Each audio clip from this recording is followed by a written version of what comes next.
Good evening, I'm Patrick Serrano, and this is the KQBH News Update. President Joe Biden on Tuesday directed the Department of Housing and Urban Development, or HUD, to take steps to promote equitable housing policy and to recommit federal government to respect tribal sovereignty and disavow discrimination against the Asian American and Pacific Islander community over the coronavirus pandemic.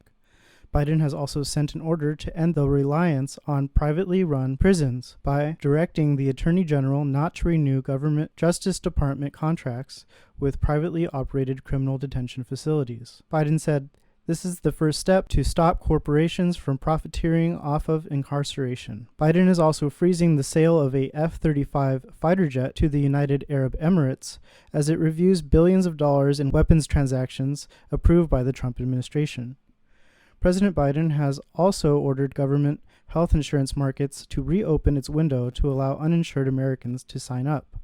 The new special enrollment period will begin February 15th and run through May 15th, the White House said. Biden also rescinded the Trump administration's health gag rule, which barred U.S. funding from going to nonprofits that provide abortions or reproductive rights counseling. The Los Angeles Times reported today that hospitals are now no longer in a declared state of internal disaster, which is a change from a few weeks ago.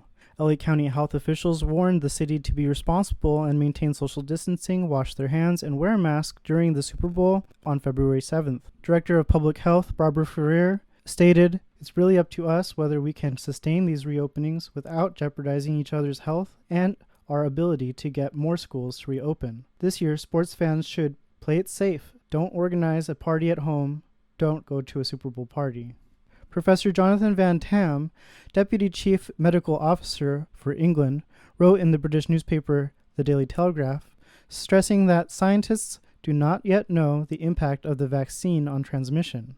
He quoted, "Even after you have had both doses of the vaccine, you may still give COVID-19 to someone else, and the chain of transmission will then continue." The news outlet KnockLA.com wrote an incredible article this Monday documenting the evictions of the homeless from LA sidewalks in a pandemic when people need to quarantine and during these cold and rainy winter months. They write, "The LA Housing Services Authority, or LAHSA, is supposed to do outreach in advance of a comprehensive cleanup in order to help residents understand their options, find avenues for housing, and prepare for what's coming. But no one from LAHSA had come to alert the community, and the signs describing the coming sweeps were posted blocks away." The Washington Post reported today that a new variant of the coronavirus called B1351, which was first seen in South Africa, has now reached the United States in South Carolina.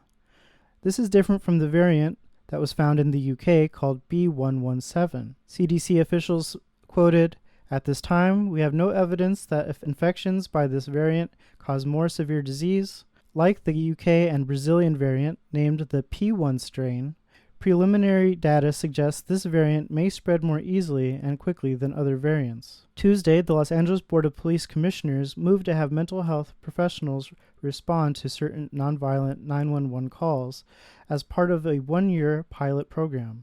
The program will be on call 8 hours a day from noon to 8 p.m., 7 days a week, and will handle mental health calls such as suicide calls and severe emotional distress.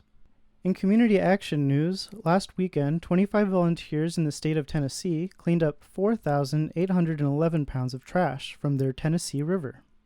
Since starting in October, the group Keep Tennessee River Beautiful, or KTNRB, has had 4 cleanups with a grand total of 14,019 pounds of trash removed. This group hopes to create another event in April and to collect 100,000 pounds by the end of the year.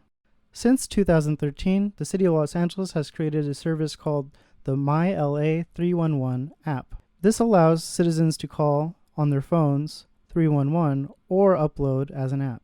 This app allows citizens to map their city and submit service requests for their city to fix potholes, remove couches, or water heaters from their streets. This service allows the city to see a clear picture of what needs are needed to allocate more attention and resources for the community. I'm Patrick Serrano for KQBH News 101.5, KQBH LP Los Angeles, California, a community service of Boyle Heights Arts Conservatory. You can find us with the app LPFMLA or at ednixon.com.